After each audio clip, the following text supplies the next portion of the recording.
Welcome back to AfroChess. I'm Zola, your host, as we unravel the beauty of African chess.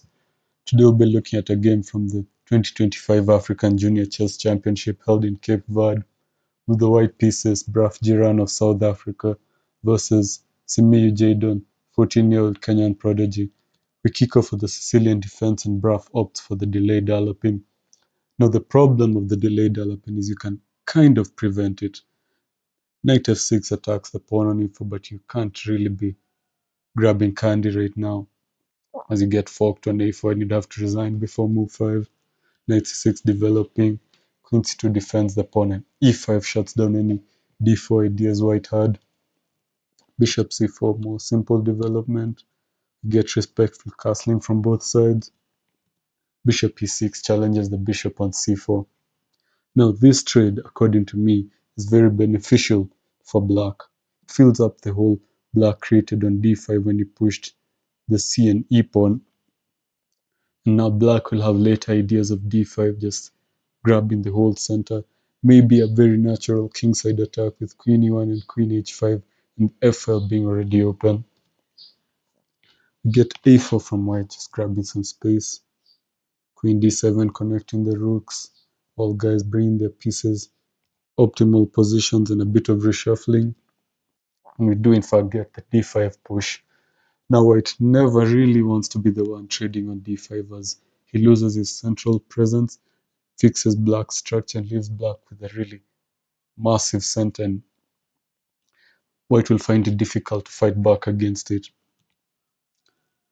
Knight d2, some reshuffling here and there, maybe trying to get to c4 in some future position. Bishop to d6, bishop g5.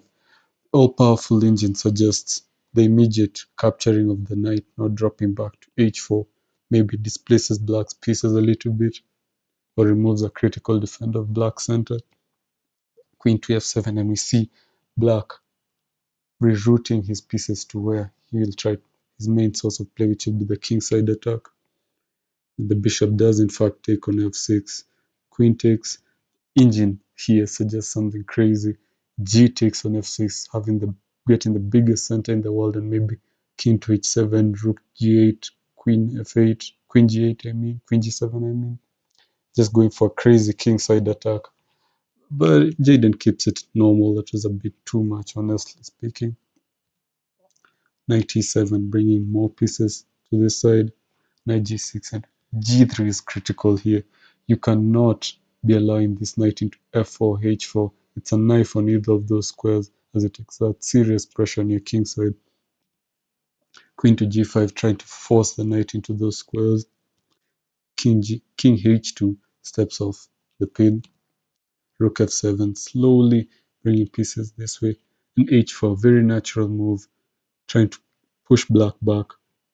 But this guy did not know who he's trying to push back. Knight takes on h4. Brilliant move number one. This move tries to strip white naked, and if white accepts his nudity, well, he's not going to live long like that. King will drop back to g1, you give another check, king goes to h1, and this rook lift is GG's, as all of white's defenses involve sacking the queen. For example, f3, you swing the rook over to h4, the queen has to block and you snap it off, or knight to f3, you give a check on h5, only defense is knight h2, and you do grab this queen over here.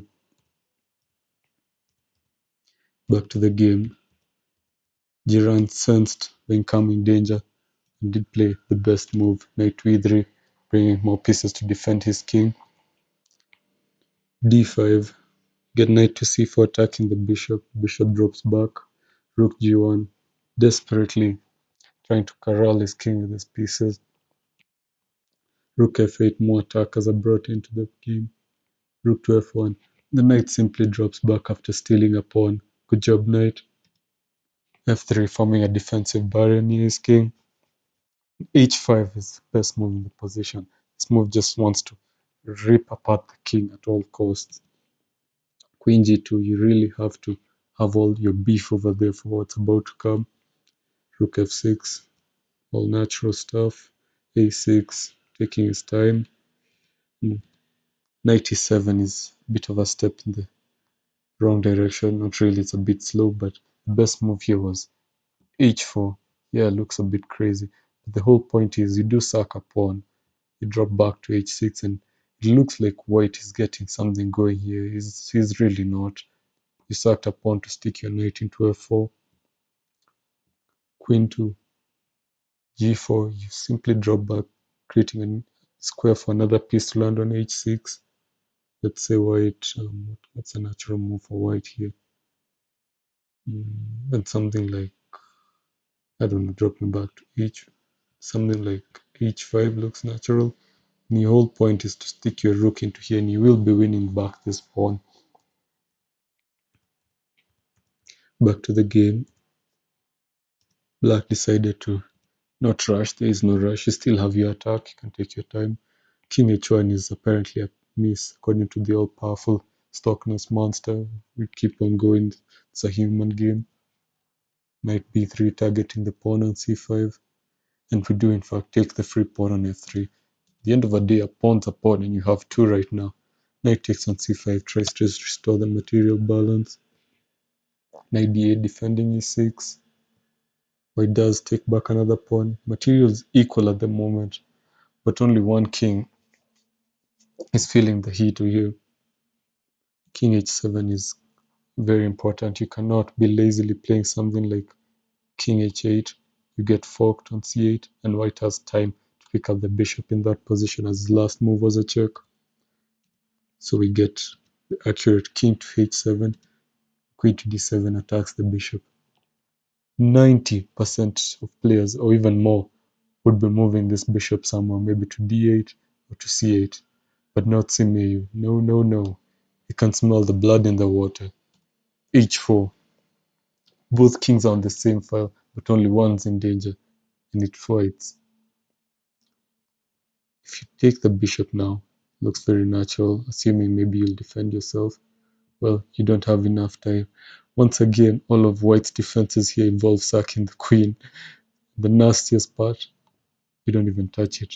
You give a check, king goes to g2. Look at this geometry.